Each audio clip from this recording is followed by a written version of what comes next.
Quería preguntarle a la doctora Arrieta sobre lo que piensas sobre la posibilidad de aumentar la sobrevida en los pacientes con ALK al realizar una radioterapia profiláctica, ¿verdad? Por algunos trabajos que están descritos sobre dar radioterapia profiláctica, que todavía no es un estándar de tratamiento, pero pensaríamos en que todavía podría incrementar la sobrevida el hacer eso en este grupo de pacientes. Bueno, esa es una pregunta muy compleja. Estamos haciendo nosotros un estudio aleatorizado con pacientes con EGFR mutado y con ALK mutado para darles tratamiento profiláctico a pacientes que tienen respuesta con protección al hipocampo. Y hay un estudio previo japonés presentado en Astro que demostró que tiene un potencial beneficio en sobrevida. Sin embargo, actualmente con los nuevos inhibidores de tercera generación que tienen una buena penetración, también va a haber una reducción en el riesgo de desarrollo de metástasis cerebrales. Entonces, necesitamos conocer bien los resultados de los estudios aleatorizados para poder dar una recomendación de la profilaxis. Pero cada vez vemos con más frecuencia pacientes con EGFR mutado o con ALK con muy buen control de la enfermedad a nivel pulmonar y que desgraciadamente desarrollan carcinomatosis meningia o múltiples recurrencias en el sistema nervioso central. Entonces, por eso intentamos con la profilaxis reducir el riesgo y posiblemente pueda tener algún impacto. Pero el objetivo de tener esos nuevos inhibidores de tercera generación como tanto EGFR con osimertinib o con alectinib en ALK va a ser tratar también de radiar menos a los pacientes. El tratamiento con radioterapia en pacientes que sobreviven 4 años claramente tiene efectos cognitivos muy graves y vemos pacientes con efectos adversos muy serios de radioterapia. Y por supuesto, las nuevas técnicas de radioterapia, como estamos practicando nosotros con protección del hipocampo, podrían ser una opción para este grupo de pacientes. Yo nada más quisiera agregar una cosa. Totalmente de acuerdo con lo que dice el doctor Arrieta. Ahorita estamos viendo también como una migración. Estamos hablando de que hay mucha enfermedad del sistema nervioso central en los pacientes que tienen LK y que son tratados con crizotinib.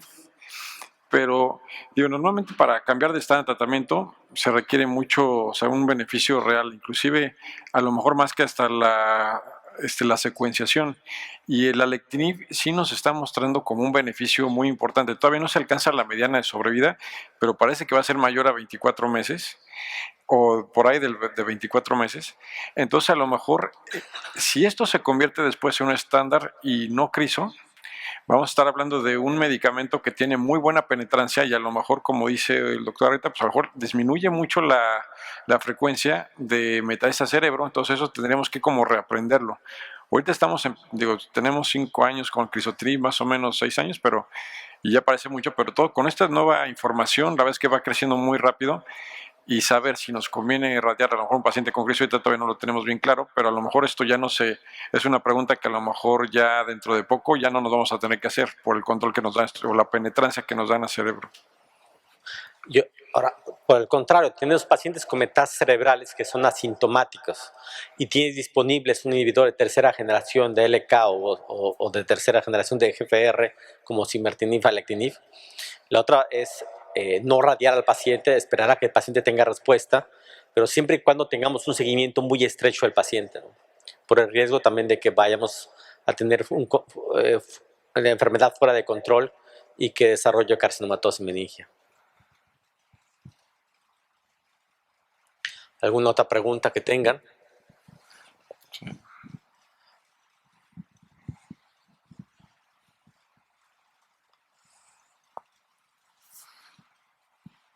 Gracias. Me llamó la atención la disminución del beneficio que hay con la terapia del inhibidor de checkpoint en los pacientes que fueron expuestos a pemetrexed. ¿Cuál sería la explicación de esto? ¿Qué pasó? No escuché bien. ¿Me puedes repetir? Es que, sí, es que está muy alto el volumen y está haciendo mucho eco. Como que se vicia. La reducción del beneficio de la terapia de inhibidores de checkpoint en pacientes expuestos previamente a pemetrexed. ¿Cuál sería la explicación de esto, la lógica? De Alimta. de por qué, o sea, de por qué pemetrexed parece que responde más, ¿no? O sea, cuando damos pembrolizumab más, o carbo más, pemetrexed. No, en expuestos previamente. ¿Expuestos previamente? Expuestos previamente. Es interesante la pregunta porque bueno, si nos vamos a lo que son los resultados del estudio, digo,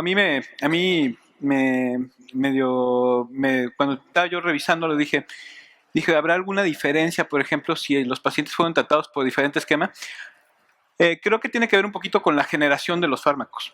O sea, las generaciones que se utilizaron en el estudio fueron generaciones de tercera y cuarta generación. O sea, fueron generaciones, por ejemplo, gemcitabina, cisplatino, paclitaxel, carboplatino, son tercera generación de medicamentos. Pemetrexed es, ¿cómo se llama?, cuarta generación de medicamentos. Y da la impresión de que al ser una cuarta generación de medicamentos es un poco más eficaz, sobre todo porque fue utilizado en adenocarcinomas. ¿Cómo se llama? Es un poco más eficaz que los medicamentos de tercera generación. Entonces, al ser más eficaz, por lo tanto, quizá el beneficio sea un poco menor, debido a que es más eficaz el pemetrexed que el resto de los medicamentos utilizados. Eso es lo que yo entendí un poquito de por qué se podría explicar este tipo de fenómeno. Y interesantemente hubiera también sido bueno que también hubieran probado como mantenimiento también bevacizumab, o sea, porque también queda un poquito a deber el que se utiliza quimioterapia, pero que en el estudio comparativo también no le agregas no le agregas otro estándar, que es paclicarbo con beva o pemcarbo con beva, porque también se utiliza comúnmente. Entonces, a lo mejor también si tú incrementas más eso, quizá la diferencia también no hubiera sido quizá un poco menor, quizá.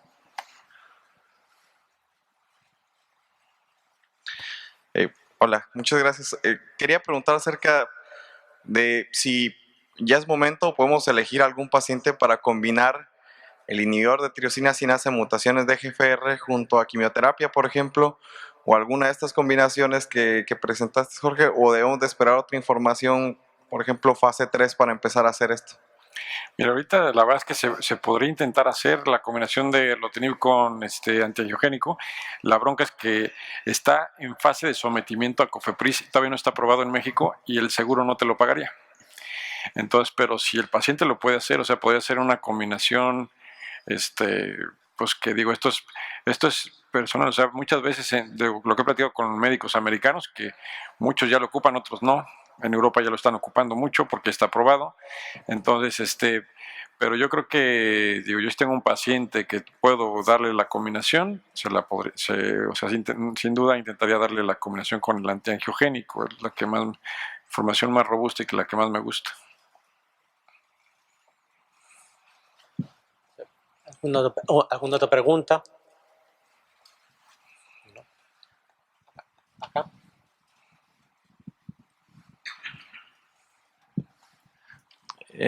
Aquí en el país estamos comenzando a tener tecnología para técnicas como radiocirugía corporal, CBRT, que se están enfocando a casos de patología como enfermedad oligometastásica.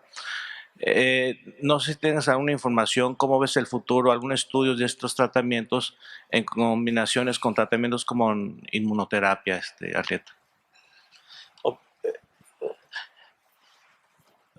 La información, me parece que para pacientes con enfermedad oligometastásica que estén bien seleccionados, que responden al tratamiento sistémico, hay bastante información que nos indica que el ser agresivos puede extender la sobrevida libre de progresión y muy probablemente la sobrevida global. Nosotros tenemos un estudio, fase 2, en pacientes con oligometastásicos, en donde la sobrevida libre de progresión la tenemos aproximadamente 20 meses, tenemos 36 pacientes, es un estudio pequeño, y está el estudio del MD Anderson, en el que comparan enfermedad oligometastásica contra no. Es muy temprano para la sobrevida global, pero también hay beneficio en sobrevida libre de progresión. Parece que controlar la enfermedad, dejar al paciente sin enfermedad macroscópica, te da una ventaja muy importante en la sobrevida de los pacientes, posiblemente al disminuir los eventos de resistencia a la quimioterapia o al TKI. Pero es otra posición, al ejemplo, al tratamiento episcopal que se presenta con inmunoterapia, en el cual son pacientes con enfermedad avanzada, no necesariamente oligometastásica, y donde la radiocirugía, en estudios fase 1, por ejemplo, ya se ha probado que la radiocirugía combinado con ipilimumab te incrementa, hay una mejoría en la expresión de linfocitos CD4 y CD8 cuando se combinan los dos tratamientos. Las tasas de respuesta tampoco no son muy sorprendentes, son estudios muy recientes que se han publicado. El último fue en Clinical Cancer Research, en este estudio fase 1, y parece ser que el ser simultáneo, la radioterapia, y por lo menos con IPI, te da un incremento de un 10-20% de respuestas en otros sitios de la enfermedad. Yo creo que hace falta más explorar este efecto episcopal con radiocirugía, pero da opciones de pensar de que pudiera ser en un futuro una combinación de tratamiento. Aparentemente también el tema es que la radioterapia induce inflamación, y al reducir inflamación, pues básicamente incrementa la posibilidad de que las inmunoterapias sean más activos.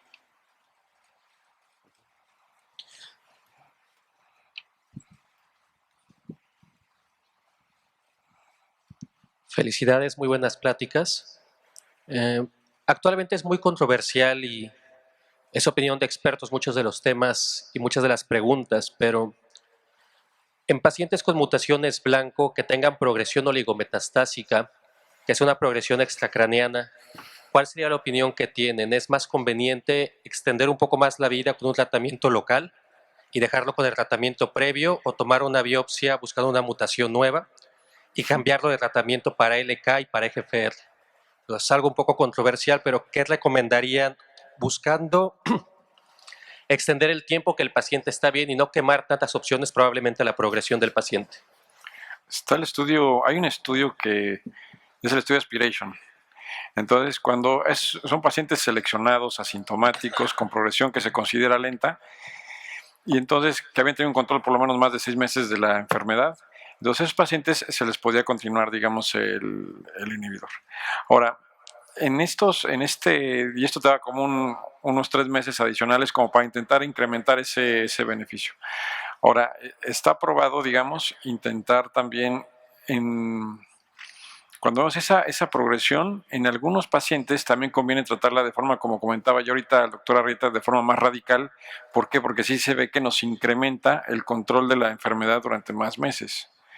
Entonces, esa es otra estrategia. La otra estrategia es medirle también a la progresión T790M y utilizar osimertinib. Entonces, aquí lo que pasa es que tenemos que seleccionar. Ahorita no hay claro cuál es la mejor. Bueno, es como muy, según yo, individualizando cada caso.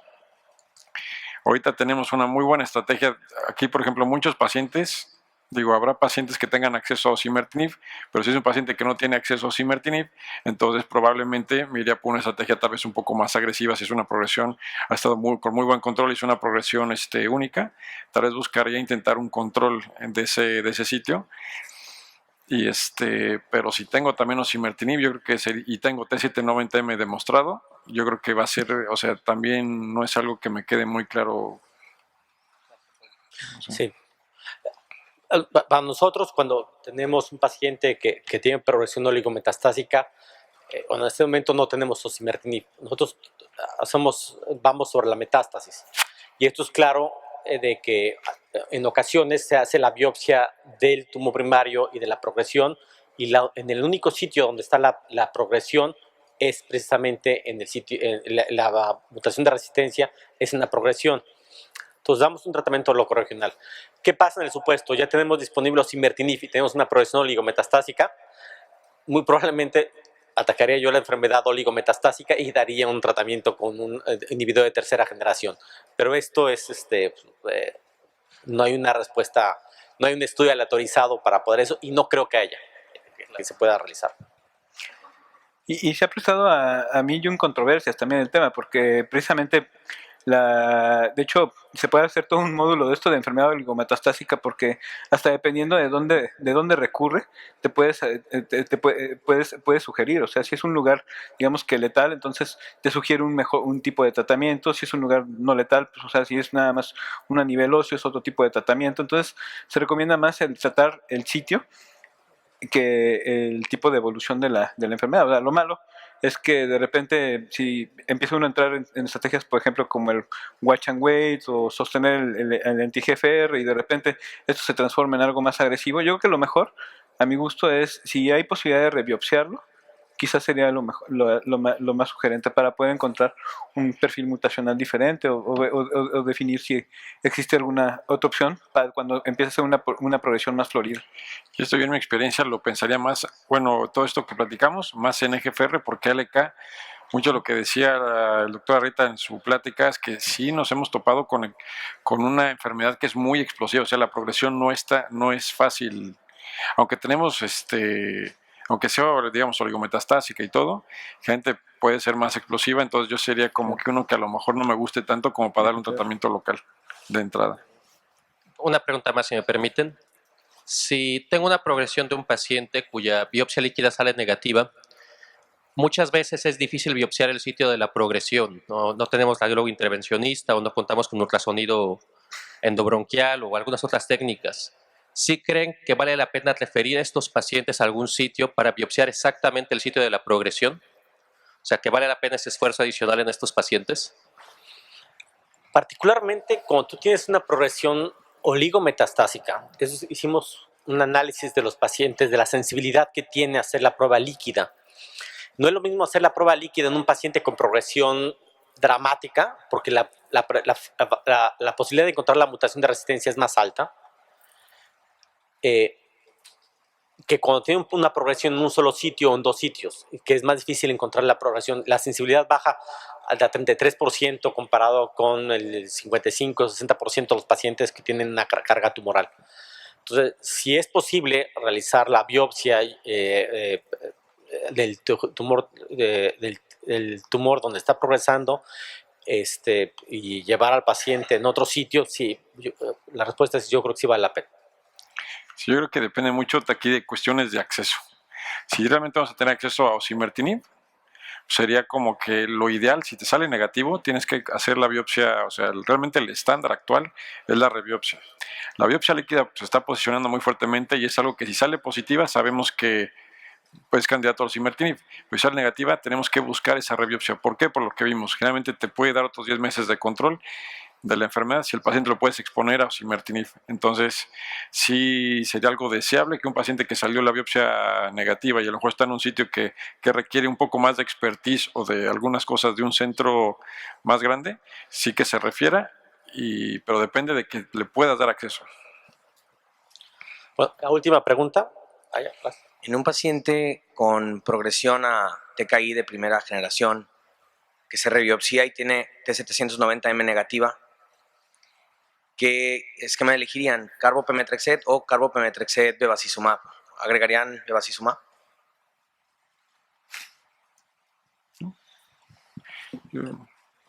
Depende de las condiciones del paciente. Si el paciente no tiene ninguna contraindicación para utilización de bevacizumab, un esquema que da un poquito mayor de tasas de respuesta. Cuando comparamos pemetrexed después de progresión, pemetrexed carbo tiene mejores tasas de respuesta y seguramente pemetrexed carbo Avastin como una primera línea a la quimioterapia, también el paciente va a tener una mejor respuesta. Entonces, si es candidato y no hay ninguna contraindicación para usar la combinación de las tres drogas, es algo que se puede utilizar. Y de hecho, a la progresión, el Avastin puede también mejorar la expectativa de posteriormente una respuesta a un TKI, inclusive con T90M negativo. Lo malo es que también está medio demostrado que las posibilidades de respuesta o de tiempo a la progresión en estos pacientes que progresan a un inhibidor de GFR en primera línea y que les das un derivado platinado, un combinado platinado en segunda línea, pues son relativamente cortas, ¿no? O sea, digo, no son tan largas como si se da de nuevo en un paciente que es, por ejemplo, wild type, ¿no? O sea, si esperas una peor respuesta, lo que se puede hacer pues sí es lo sugerido, pero obviamente esperas una peor respuesta que si se diera en una primera línea en un paciente que no tiene mutaciones activadoras. Y puedes utilizar otra vez, intentar un TKI. Hay estudios que demuestran que pacientes tienen 26% de respuestas después de que progresan, no necesariamente osimertinib, porque es negativo el TC90M, pero pudiera llegar al paciente a responder nuevamente a un TKI. Hay una estrategia ahí medio controvertida de dejarlos dejarlos un rato descansar, dejar que laven el inhibidor TKI, hacen un fenómeno de flare y en ese momento volverle a reiniciar un inhibidor TKI. Inclusive se puede reiniciar el mismo, ¿no? Pero también estás hablando de muy poquitos tiempos de respuesta, cosas muy chiquitas y son básicamente cosas medio hasta vivenciales. O sea. Bueno, pues muchas gracias a todos. Muchas gracias por todo. Ok, te gusta.